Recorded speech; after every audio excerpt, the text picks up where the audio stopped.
I mean, I think it starts even earlier than that. I think it starts with getting into undergrad. Essentially a competition pitting you against your peers and your friends to see like who's going to make it. I started to develop kind of a weird relationship with my work. Before you're 18 years old, essentially. I've never taken a chem class before. Can I succeed? And he goes like, no, drop the That class. sets you apart from every other kid in America. Has, the best universities in the It's world. really a work hard, play hard I kind of had that feeling as that's what people describe. Of I didn't like, realize how nepotism based it was. yeah, this is it. Like this is where I want to be. You're Like, kind of spoon fed as soon as you're here that like resume drop, a this video is interview, how you make it. and then we the have final round where you let's like say we're 400 3 hours long. It Seems like for every org you want to join, there's either an audition, there's an application, they got to there's this round of rushing. interview. Like it's I'm not even gonna if be they made fun got of it. in It's front like of 20 of my literally friends. A Like, lot are of you really kidding me? brilliant, So high-achieving students, I think for they some of kind of them, shy away. there are these like golden shackles of. And It's so instead, hard. they look towards those concrete, achievable pathways. So much Finance, that money. is tech. Doesn't mean they're happy. Doesn't mean they want to do it. you're like, oh, why don't you make film? Why don't you make creative expression about what's going on? And so that's what this is.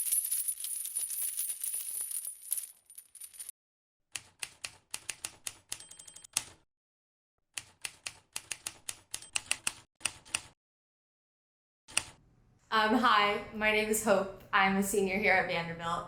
Growing up, the first thing I don't remember wanting to be, but my family told me I wanted to be was a mailman because I love to read. Like an FBI assassin.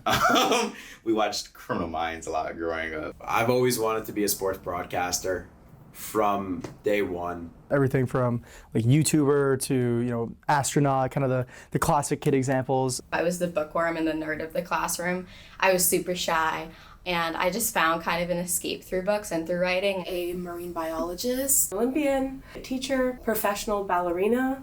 Movies, as well as music. I think a lot of our lives are pretty mundane and kind of repeated, and movies are the highlights. My parents always used to say, "What, are you living in a movie?" And I'm like, yeah, why not?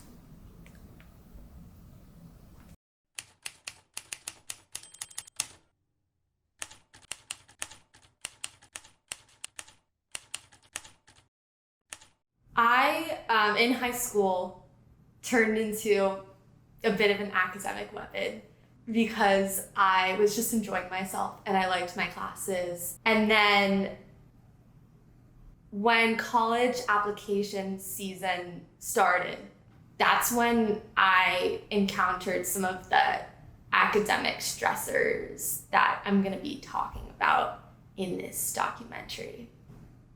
Can you explain the culture of like recruitment a year in advance to people who don't even know what we're talking about? Yeah.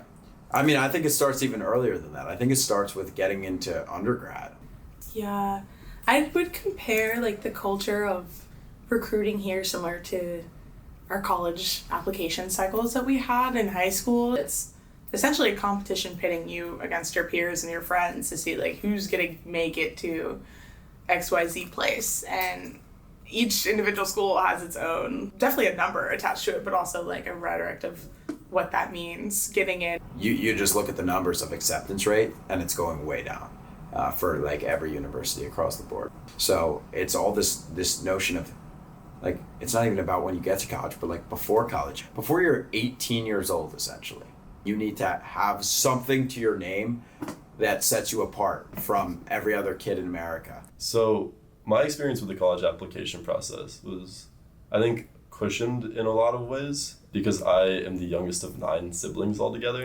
But I got to see, 8 older siblings go through that process. And it's not just a flat metric of how smart you are, but it's more so a metric of your resources and how able you are to dedicate time to it. I knew that you needed extracurriculars on the side, and so I was able to get those. I knew that you needed good grades, and so I worked hard to get those. And I think I started to develop kind of a weird relationship with my work, and I started to take a step back and I started to see that a lot of other students were kind of developing this weird relationship where they were only doing specific work for the benefit of getting into a college, and specifically with that motivation more than anything else. My mom's, a social worker, my dad's a teacher, like definitely struggled with money at times. And it's like, for me, I was like, okay, if I go to a good college, like there's going to be no problems. I'll be able to get a good job, and I'm never going to have to worry about the problems that they had to deal with. So when I applied, I knew that I had to be strategic. Like, I was from a rural area. So like, for me, I knew that I needed to have a narrative in order to get into Vanderbilt. I applied as a public policy major at Vanderbilt, but then a completely different school, I had a different major. The identity I was chasing was not, oh, I want to be a freaking lawyer, or I want to be a doctor. It was like, I want to get into a good school, like a prestigious school.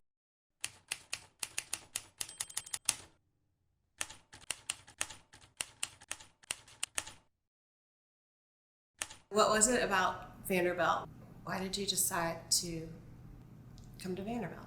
Yeah, I knew myself enough that I wanted to do well academically and be successful. America has, the best universities in the world. I wanted to go to a good academic school. And I just really liked being around other smart people. But I'm also a social person, and I just wanted to enjoy life. People are more collaborative as opposed to competitive. It's really a work hard, play hard mentality here. As most people that you see, in the library, you'll also see it like a frat party or on Broadway. Vanderbilt in Nashville, it seemed like a really fun area. I just wanted to be in a big city where there was always stuff to do. I come down to Nashville where Broadway is fully open. It's October 30th right now and it's 80 degrees.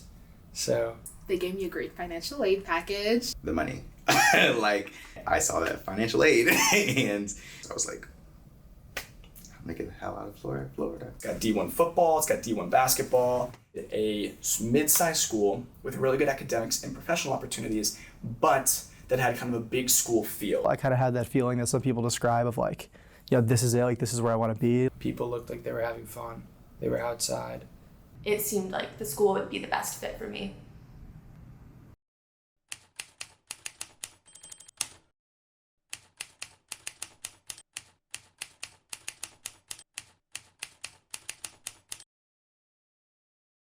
I originally applied into Vanderbilt's School of Engineering. I would join all the group chats before I even got here, and upperclassmen would be like, freshmen, be warned of Gem Chem.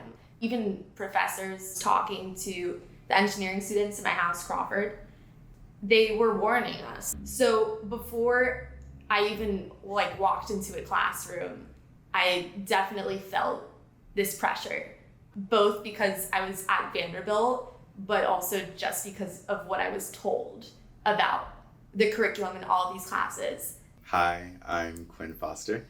I'm a junior. Nope, I'm not a junior, that's a lie. I'm a senior at Vanderbilt. I moved out of my mother's house at 12, and I couch topped for about 5 years throughout various houses in my family and ultimately in a group home. I remember my first week of classes, I had Kim, and I remember walking up to the teacher the day after class and being like, hey, I'm Quinn, I'm really excited for class. I've never taken a Kim class before. Can I succeed? And he goes no, drop the class. What do you do after that? You just drop the class. So that's what I did. Why do you think he said that? At Vanderbilt, you have to come in with a certain knowledge base. Gen Chem is not made to teach you chem basics. My name is Kurt Emmerich. I study computer science with a minor in engineering management. I am from Evergreen, Colorado, a small town an hour west of Denver, kind of in the foothills. When I first got here, it was really hard. My high school didn't have a single computer science class, I believe, until after I graduated. I definitely remember my first calc exam. Sitting down and looking at the first question, it's asking me to write out the definition of a derivative and describe what it means, and prove it. I had never done a mathematical proof in my entire life. I'd never seen one in my entire academic career. As h approaches 0 and x approaches this when the limit of, and it goes to infinity or something. I just remember walking out feeling so sad and defeated. And I called my mom, probably crying. Small fish, massive pond. I'm gonna get swept away by the current. I'm gonna get drowned. But those gen classes, it's a weed out class by definition. I had never heard of the term weed out class till Vanderbilt. Some people are doing like really horribly, like 12% on the first exam. Other people are like walking into the final with like a 98 like average in the class. Do these people have like prior knowledge? Are they really just grinding it out on their free time? The reality is that if someone like has the right support system, they can really do anything. The issue with weed out culture is that it calls people out like when like you're not even ready. Everyone talks about imposter syndrome, which is definitely something you experience when why did half of my friends go to the best private schools in the Northeast, on the West Coast, down in Florida? How do these kids all know what's going on and I don't know what's going on? The thing I recognized very early on was that like I was not special, I guess, like getting into Vanderbilt. I also knew so many amazing and brilliant people at my high school who, had they had some of those same opportunities, could have taken advantage of them. The same structures and mechanisms and weed out culture is not going to work for the future of these institutions, nor is it going to work for the futures of our democracy. So at what point did you start thinking that engineering might not be the best fit and that you might want to make a switch? It really wasn't until I was choosing my classes for sophomore year that I had to think, because I was looking at what my next year was going to be and I had this pit in my stomach because I realized that I didn't like it and it was just going to be a continued grind that I didn't really know if I wanted what I was grinding for. So I called my Uncle Ron because he's the guy you call when you don't know what to do in life. But I told him that I wanted to keep my options open. He told me in college he majored in political science to keep his options open.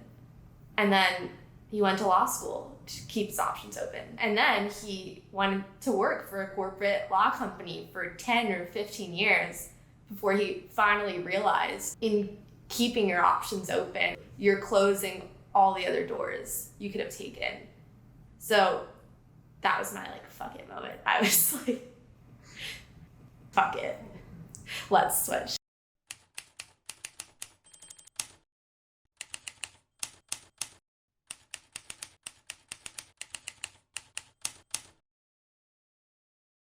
HOD. HOD. HOD. Human and organizational development. And what was it about switching to HOD? What was your calculus there?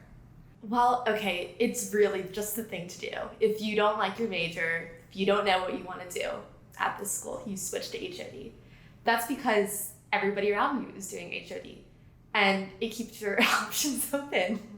My name is Heather Lefkowitz and I teach in the Department of Human and Organizational Development. And I do a ton of advising. It prepares you for tons of different things. And that's not particular to one specific organization or industry. HOD is a major that's really centered around understanding people and understanding societal complex problems. But also, how do we practically apply data, research, theory to the world?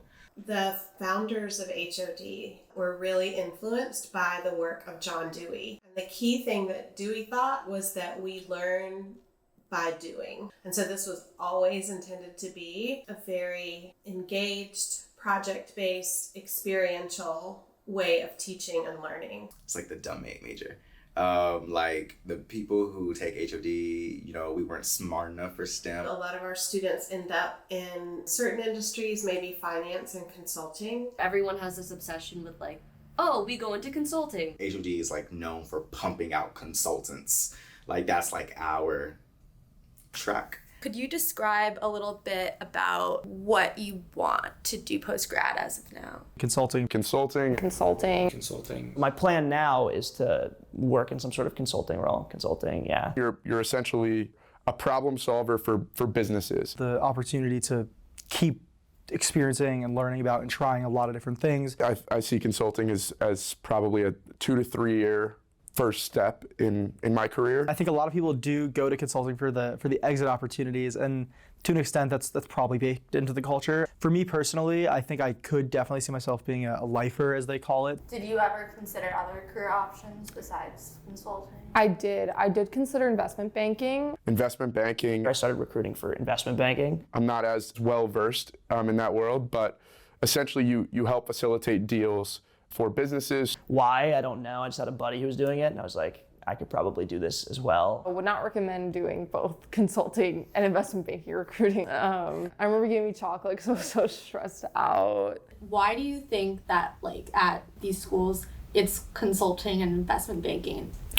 That really comes right back to the pipeline aspect. And there's a lot of alumni, and that's really where the pipeline starts. Throughout the years, I've had more and more older people that I look up to go into consulting. I would say the business fraternities, I think, do a good job. Delta Sigma Pi, to be able to talk to seniors who've been through the process. I'd also say the university is doing a better job. I also participated in 2 case competitions here on Vanderbilt's campus. You're kind of spoon-fed as soon as you're here that like, this is how you make it. The same way you wanted to excel and succeed in high school, these jobs are the equivalent of that for the career world. Could you maybe like describe the timeline? Mm-hmm. For IB, students will start to network for their sophomore summer internships in the fall of their sophomore year. Basically, the goal there is they get something to put on their resume that they haven't actually done yet, and they'll apply to roles which are for the following summer for after their junior year. For consulting, it's a little bit later, over the summer, in early fall of your junior year. And then whenever applications are due, networking starts a month or 2 before then. And you switched to econ because? Honestly, I don't have a great reason. Just success, that's it. Like monetary success. Why is that important to you? I just don't feel like I have much of a trampoline. Like it's either I do well for myself or I am like not doing well in general. Choosing economics as a major, getting involved in certain clubs, it makes me feel comfortable, like in all honesty. In the end of my sophomore year, I started recruiting for investment banking. I didn't realize how nepotism based it was until I started doing it. It's the same thing in consulting, maybe a little bit less. People have their parents at these firms or neighboring firms. There's definitely a covariance between being rich and having good career outcomes and going to a top school, right? They do not exist in a vacuum. You do not just fall out of a coconut tree. Last summer, I had an internship like at a corporate bank, and everyone who I talked to explicitly who told me how they got their internship was through a referral, was that they knew someone, their parents knew someone. I think there's also this like false sense of, oh, we go to Vanderbilt and that's why we're so incredible and that's why we get these amazing opportunities. But like a lot of what we accomplish is based off stuff they already had when they entered Vanderbilt. So Vanderbilt, we don't have a like business finance major. We have clubs and organizations. The 3 business fraternities are like DSP, AK Psi, Phi Chi, and they're very competitive to get into. There is like 3-4 rounds, resume drop, video interview, then the elevator pitch, and then like final round where you like, it's like 3 hours long. People put a lot of weight on it. We had like, I want to say over 400 applicants this year. We can only take like 20 or so. It's like 5% of the people that apply. The day-to-day isn't similar to like social fraternity pledging, but like the intensity that they try to make it is. My pledging stuff came before some of my coursework. Like, I don't want to be made fun of in front of 20 of my friends. Like, are you kidding me? There's pledge masters. I had to know like the stock indices at all times. But it wasn't about that. It was the environment. There's all these people in your ear saying like, this is the opportunity that you need to take. Investment banking, consulting, private equity. The gossip at the school is like half normal and half like, oh, did you hear they got this? Did you hear they got to this round of interview? Like, it's not even if they got it. If I had gone to like a liberal arts college in the Northeast, I would have been contemplating what the point of education is, and then like senior year I'd be like, oh, I probably need a job. But here, it's like, that's your first thought, day one. I live with 6 of my closest friends. 4 of them have return offers. Goldman Sachs, Morgan Stanley, Bain. Like, I'm not even competing with them for these jobs, but I still feel behind. A lot of really brilliant, high-achieving students, they kind of shy away from exploring and growing and making mistakes. And instead, they look towards those concrete, achievable pathways. That is consulting, that is finance, that is tech. I think for some of them, they are these like golden shackles of it's so hard to say no to these opportunities. Like they're so prestigious, they provide so much money, but doesn't mean they're happy, doesn't mean they want to do it. And even people who have all the success, like I have so many friends who just got amazing internships at amazing places. They're not fulfilled. And I think a lot of people think that's going to bring them fulfillment. I think it's hard for them, and I see it kind of eat them alive because they know that these choices they made, they're stuck with it. It was kind of difficult because sophomore year, my closest friends were doing, this recruitment process. And every day I would hear them talking about rushing business fraternities and who was getting cut and making it to what rounds of what organizations. But it just made me feel so behind, even though I wasn't doing it. And I think it also made me feel behind because I was like lost. I didn't have a direction of my own. When you're lost and you're within a culture that seems like there's a direction you should be following and a place that you should be, it's really disorienting, and it made me feel very lonely at the time.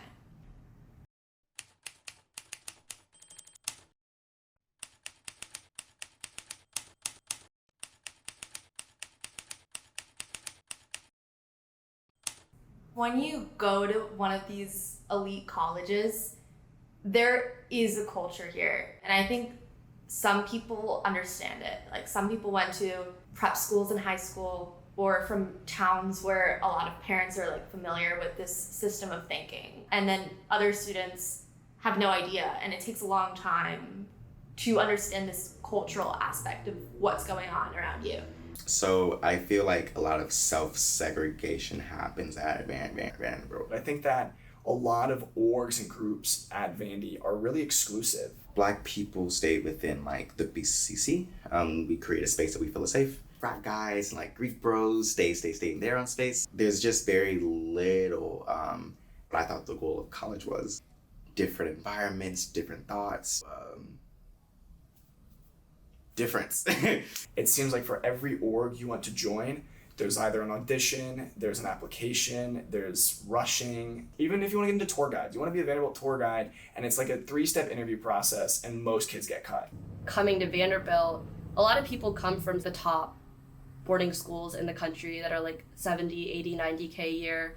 And when you're putting students who come from other backgrounds, you're not used to the level of competition, to the level of rigor, and not because you're not intelligent, you just haven't been exposed to this hyper-specific environment. Wealth plays a very large role here. There's an amount of, yes, privilege, but these bitches know they're smart. And that was so one, inspiring, but also scary. I was talking with this guy, and we're how do we solve gentrification? And he's like, well, why don't we just kick everyone out and let all the people who want to move in?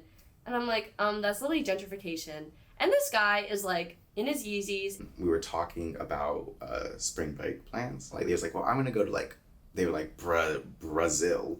And I was oh, that's really cool. It's yeah, you don't just travel. I was no, I don't. Make friends. Definitely make well-connected friends. And learn from the people who clearly already know what's going on.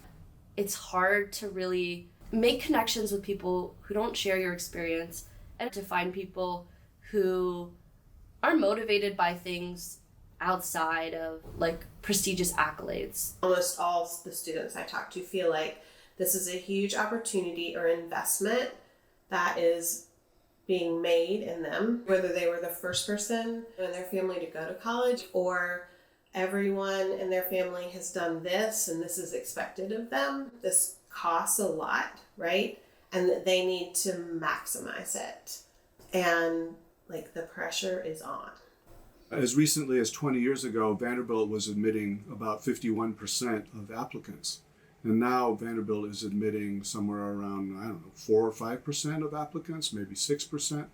But that has gone hand in hand with ever higher level of anxiety and burnout that I'm seeing among students. There's so much pressure to make six figures out of college, be networking every day, be in a coffee chat every day. Students come here already, some of them burnt out from having worked like crazy in high school just to get to a school that's as selective as Vanderbilt. You were in those AB classes, you were in the more accelerated course. Everyone here at Vanderbilt, like you were probably that kid. By their sophomore year, they're already supposed to be lining up internships for then getting another internship and then launch them directly into jobs. At Vandy, it just always feels like you have to be on. I need to look like I'm got my shit together because everyone else does. And so there does tend to be something of a rat race that keeps ramping up more and more with every passing year. It's paradoxical because the students today are among the most accomplished, talented students I've ever taught, and yet in many ways they seem like a more anxious and stressed out bunch of youths than the students from 30 years ago. Do you feel more professionally supported here? I do, but it's kind of overwhelming. I've really struggled with like seeing everyone know exactly what they want to do. Everyone already has an internship for the summer starting in November. People already have jobs lined up for after graduation. I really still am struggling deciding like even a field that I'm interested in after college. I think I started to realize that I didn't necessarily feel like I totally fit in when I got back to Vanderbilt second semester freshman year. Because I feel like they want you to pursue a career that is high paying, looks good, you know, being a doctor, being a lawyer, being a consultant, and there's not really a push to do something that you love. By the time I got to campus, you started to have conversations with people about, how'd you get here? Where are you going? What do you want to do? What makes you excited? What makes you happy? And people, I remember freshman year, had really great answers to that. And slowly more and more you start to hear like, I want to go into consulting. I'm pursuing consulting or finance or tech or these things. A lot of us, and that's not to say like I don't fall into this trap, or good people don't fall into this same trap of like prestige over everything. Why aren't you doing econ? Why aren't you a STEM major? Why aren't you going to become a doctor? Vanderbilt students do go out and most of them get good jobs. They don't have as much faith as they used to that that's going to be the result. And the result is a narrower education, an education that prepares you very well for a particular bandwidth of accomplishments, but it doesn't prepare you to live a life as a wonderful, exciting companion to yourself. The amount of people that get burnt out or dissatisfied with what they're doing after a few years is definitely a real thing. It kind of begs the question, what you sacrifice to get to your career. You see so many people who have what so many people wish they could have: money, youth, beauty, all of these things, and they're not happy at all. I've talked to some people at top companies. They've been working at their job for a couple months and they're already thinking about like, maybe I want to pivot out of this industry. I think sometimes the things that we think will make us the happiest are sometimes the things that make us the saddest, because we realize like it didn't give us everything that we wanted and we don't know where to go next.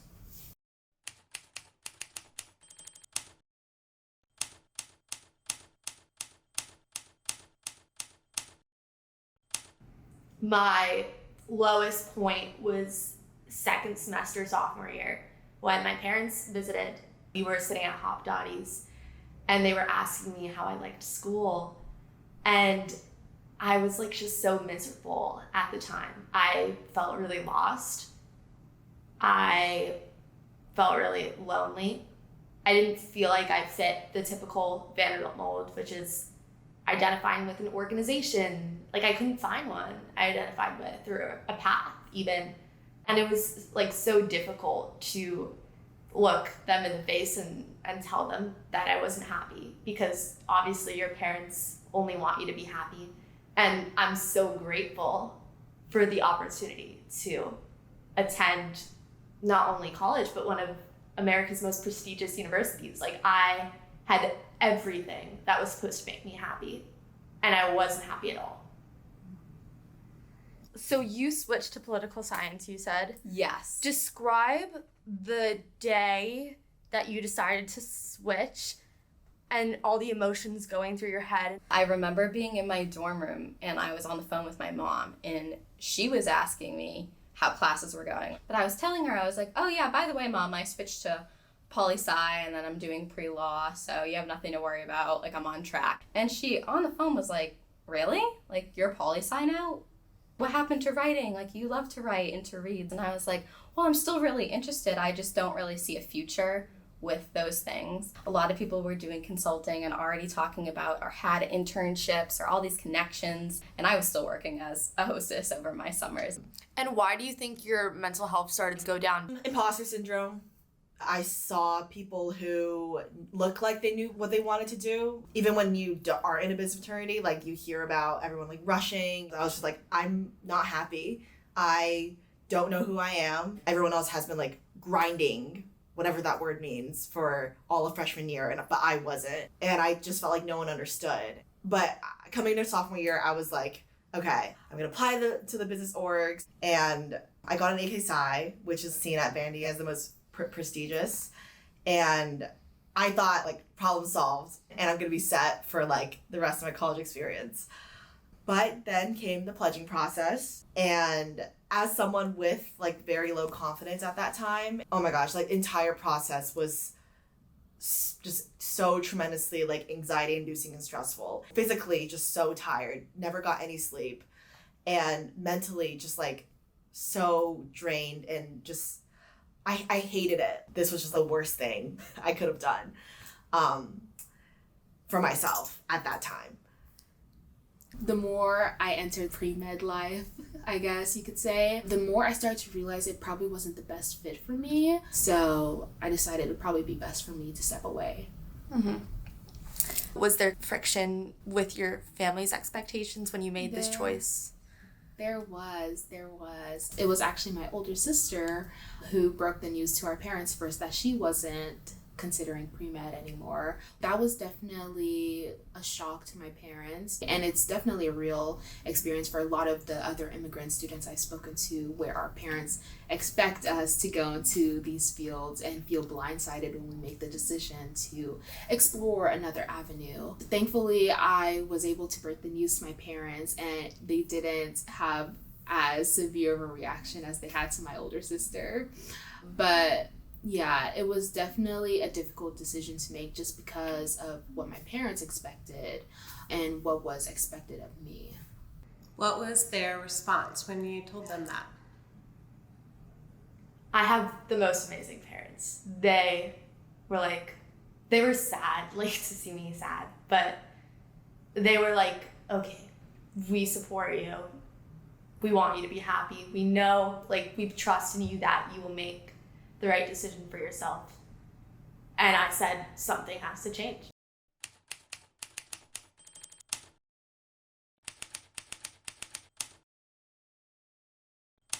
I could either transfer or change everything that I was doing again at the school. Third time's the charm. So I was looking at new majors. I started having conversations with people about this thing called an interdisciplinary major, which is designing your own major. And I did that. And it was so cool because over time, I learned more about myself by just choosing classes that seemed appealing to me. My major is called Media, Culture, and Society. And I love storytelling. I love different forms of media and seeing how it can influence people's ways of thinking and help us to understand our humanity. I'm taking a class this semester, a rhetoric class, that talks about critiquing culture, that you'll always see the world one way until something shows you another way to see it. Could you describe the day, the moment where you decided to switch back from the political science law realm? I was looking through the English courses just out of curiosity. I was just kind of thinking to myself, wow, these classes look so interesting. I'd genuinely be so excited to take them. And that got me to thinking, well, what's stopping me? What was stopping me was kind of myself and how I feared I'd be viewed by other students at Vanderbilt just because they had different goals and interests than me. I'm very happy with my decision of creative writing and classics. I'm doing something I'm passionate about is something that's made me really more confident in my decision, and ultimately I'm happier. What do I want? What do I want to be? Who do I want to be? Well, is it rigidly within this clinical mental health space? Is it much larger? What does that look like? I've decided to step away and kind of utilize a university as a sandbox to explore the policy side a little bit more, explore the research side a little bit more, explore the filmmaking side. And I think that's where I've gotten so much value out of this kind of undergraduate experience of being able to kind of step out of a particular narrative for your life and see what else there is that you can do. After getting here to college and being a pre-med student and realizing I didn't have as strong of a passion for that, I feel like making the decision to step away from that has almost liberated me. I've come to realize that yes, it would mean potentially giving up a very good, very safe decision financially. However, it would mean maybe having an unfulfilled life or feeling like I didn't explore everything I could have later on. I now feel more comfortable in exploring different things and feel more in tune with who I am and my ability to choose for myself. I was very happy with what I was doing at school once I made this switch, but the culture at the school still really bugged me because it was so hard for me and wasn't resonant with who I was. And yes, it works for some people, but I know people struggle with it too. I knew it wasn't just me. And I would talk to Professor Lefkowitz about this, and you gave me the idea. You were like, Hope, you feel so strongly, you feel this way. You're also making a media major and you do these film classes. Why don't you make a film? Why don't you make a creative expression about what's going on? And so that's what this is.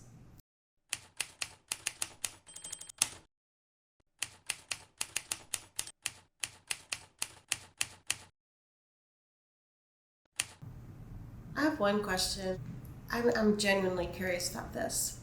When you first started coming in, I said, look, I know there are other students who feel this way because I talk to them as well. And that sometimes what we hear, I call it like the more dominant narrative. Why do you think that is? Why can't more voices emerge? Yeah, I think that the dominant narrative we see about how we're supposed to live our lives, I think is just because we're scared. And it's valid. I think people are really scared to fail. The assumptions come from often anxiety in society. College costs a lot of money. And so students, I think they feel that burden. I'm finding all of these student editorials critiquing the rampant pre-professionalism at top institutions. But these editorials have only been coming out in the past 4 years since 2020. COVID, I think, was really devastating. It just heightened a lot of the ways in which people were feeling anxious about work and career. But for students who were in college, it was so disruptive and it was so disappointing and it was so isolating. I'm going to point to just global trends. I think you just look at the way the world progresses and we're always trying to get faster and get better and get smarter. And I equate that to kids are preparing to be consultants in their freshman year of college, which I just don't think was happening 30 years ago, 40 years ago, 50 years ago. There's definitely a really tangible youth mental health crisis that's affecting our generation today. And I think social media is probably one of the biggest determinants of it. It just warps your perception of reality itself in such a malicious way, in such a comparative way. On one hand, kind of enforces conformity within a group, and on the other hand, really highlights individuals who don't fit into that group. I don't blame any individual institution. I just think the culture in America and the relationship between work and life is getting completely skewed. And it does come from this mindset of like, you got to do well in high school, you got to do well in college, and then what's the next step from that? Like, you got to get a job. And then once you get a job, it's not really good enough because What's the next job? Society changes, universities change, history happens, and we are teaching and learning in the middle of that. The kind of decline of learning for passion are already being kind of seen at a lower level. People aren't spelling things right at the rates they used to. People don't know how to structure a paper. I saw this thing the other day. A teacher in like an elementary school asked what kids wanted to be when they grew up, and they all said influencers and things that, you know, are making money and having status, but like, where's the love of learning? There's such a visibility of options for students who are pursuing, you know, these business lines like finance, like consulting, or these tech lines like big tech pathways. But there's not a lot of visibility for students who are looking for media, for policy, for arts, nearly as much. It's so wonderful to have all these employers come, but what we also really need to understand is that it is a very narrow slice of the pie. There's just so many more that aren't present and aren't in that kind of recruiting cycle. They don't have the same kind of capacity that these consulting firms have to go to every campus in the US and have all these massive recruitment teams. And so it just operates differently in a less visible way. Often I see students double majoring, triple majoring, because they're wanting to boost their employability. In fact, as far as I know, employers could care less if you have a double major or a triple major. But more importantly, how does your mind work? What talents can you bring?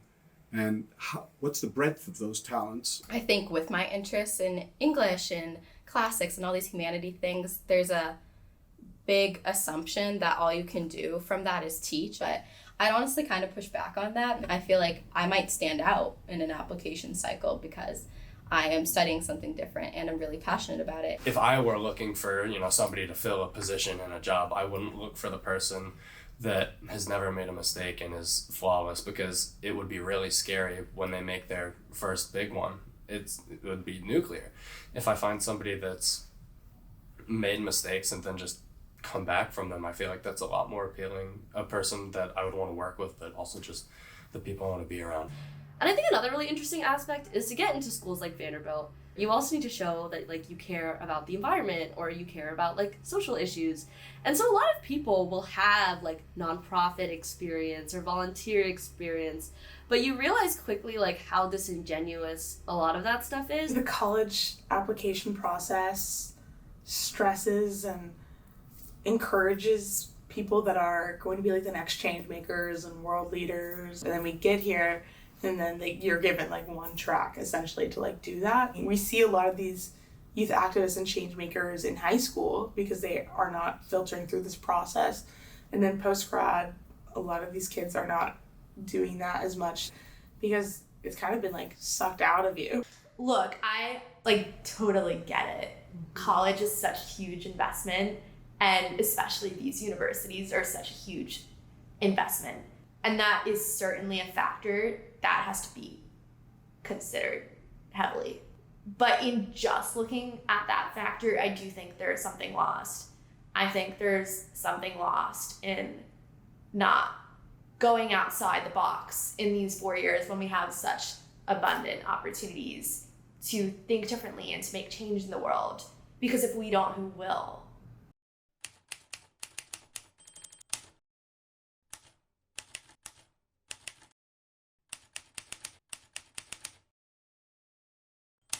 I was feeling all these feelings and I was going into adulthood and I didn't understand how to be happy because sometimes life works out for you and it's great, but sometimes it doesn't and you're like, what do I do?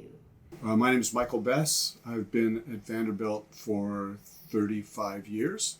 My most exciting new course is called Human Flourishing, and it's sort of a mixture of philosophy and psychology and some I guess you could say spiritual discussions, asking what does it mean to live a good life? I remember in the class we talked about the hedonic treadmill and rat race concept. Could you describe what that is?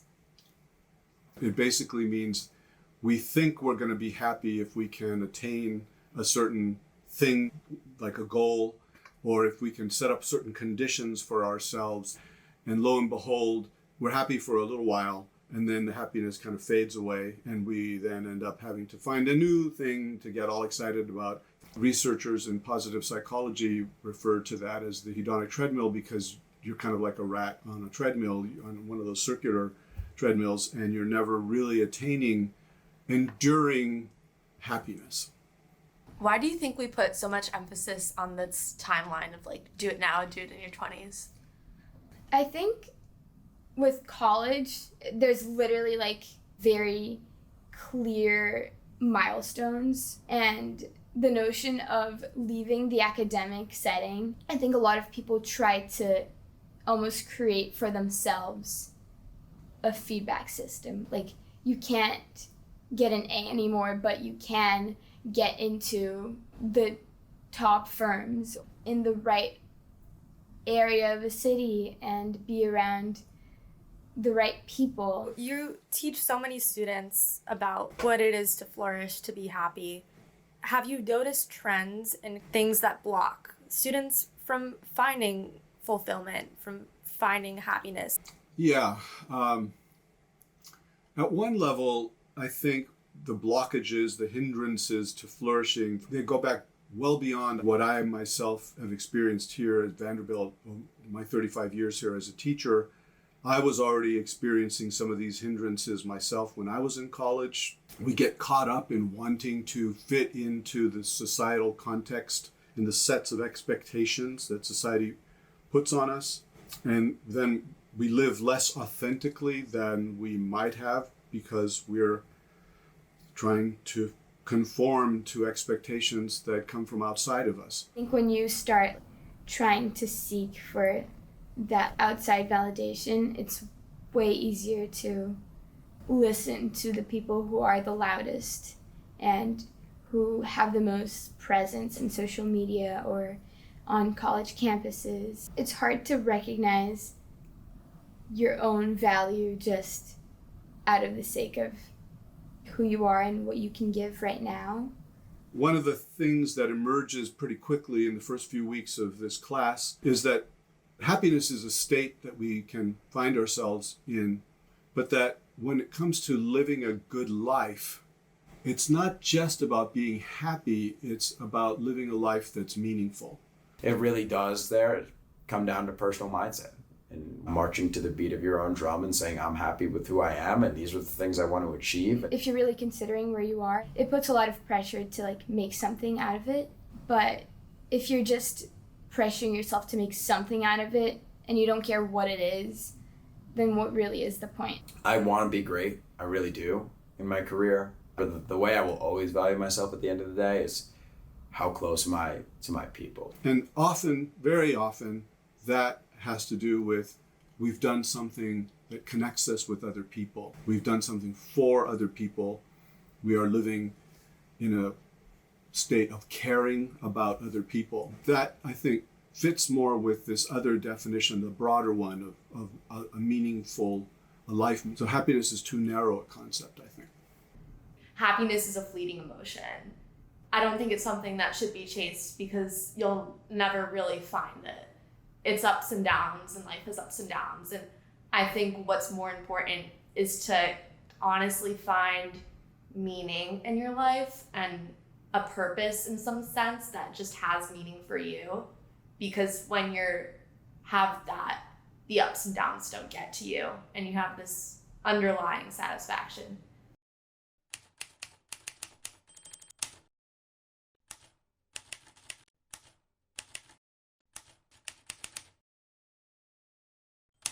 College is this time where we're entering adulthood, we're entering life, and we don't understand it, and we need a framework to help us sometimes.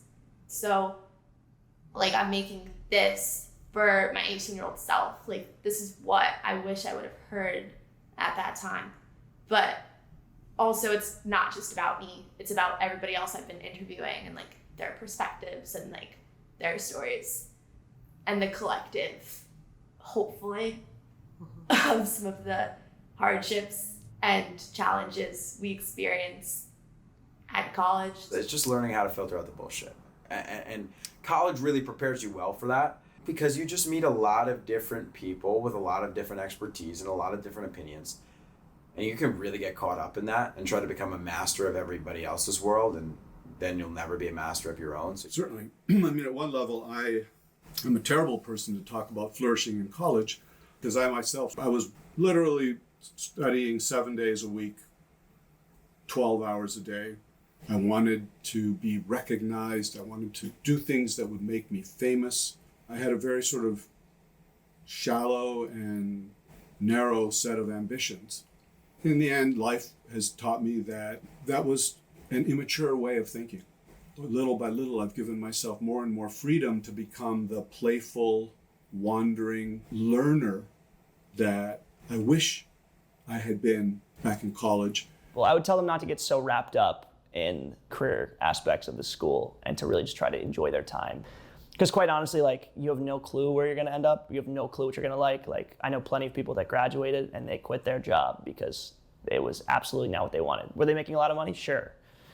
But, you know, that's never what it's all about. It's okay to like switch around, and if that takes time of you being in your first post-grad job to realize like this is not what I want to do for the rest of my life, that's so okay. Like, please switch. You don't owe it to anybody else. And I think being in college, it feels like we do. We have this pressure of the people around us and our friends and family to make these decisions. But in the real world, nobody really cares. And there's nobody else you're having to make these decisions for but yourself. Don't isolate. Always try to find community wherever that community is. For me, joining the African Student Union has helped me to form a circle that I know I can lean on, and it's truly been a relief finding that. I was told, say yes to everything, and I don't know if that's necessarily the same advice I would pass off. And I feel like a really good way to lead a life is by committing to what you do, and if it doesn't work out, then you figure it out. Not just doing things because you're supposed to, but doing things because you made the choice to do it, and you made the choice recognizing the outcome and recognizing the possible consequences. One of the reasons when you asked about why I like advising, I went here as an undergrad, but yeah, it was not a good fit for me. And that is not just because of Vanderbilt. It was about my kind of decisions, what I did and didn't do. And then I also had a whole lot of other things going on at the time. I kind of love telling students that because we have to grieve sometimes that it's not what we thought it would be. And that's part of acceptance. It's no great thing to be well adjusted in a world that's kind of messed up. And I know that's small comfort when you're kind of going through it, but as long as you are asking good questions and moving towards things that interest you, you're going to be fine. But grief is real. People are so quick to judge in a good way and a bad way. Like, oh, this person's doing well, this person's doing bad. But you never know what someone is going through. And we've all been through a lot. So, like, why aren't we more empathetic? Why aren't we more understanding? Yeah, having a bit more compassion. Compassion, yeah. As someone that wasn't finding people that wanted to do the same thing as me here, I could have easily just given up on my dream, given up on my passion, and just been sad for 4 years, which there's definitely been highs and lows and what if and this and that. But I think ultimately with any experience, you can get what you want out of it. Never let something working against you stop you from going forward and doing what you want to do. I think my last thing is a note of encouragement. You know, I think anybody who ends up on these campuses is brilliant. But I think a lot of times they get bogged down with the need to prove that by taking kind of these prestigious roles, moving in a specific direction. I would encourage students on these campuses to take that risk, to take their lives in a direction that is not so well charted and to trailblaze that path. Because if it's not you guys, then who's it going to be? Anything else? Yeah, I just want to speak to my like generation a little bit. Mm-hmm. I think it's been really tough for us with COVID and turbulent times and the comparative world of social media. I think there's a lot of fear, a lot of uncertainty, a lot of comparison, and it's difficult. But I think it gives us a unique opportunity in our lives to really stand up and live our lives the way we wish to despite all of these obstacles. When you look back, I think it's a good way to approach life. What would you really have wanted?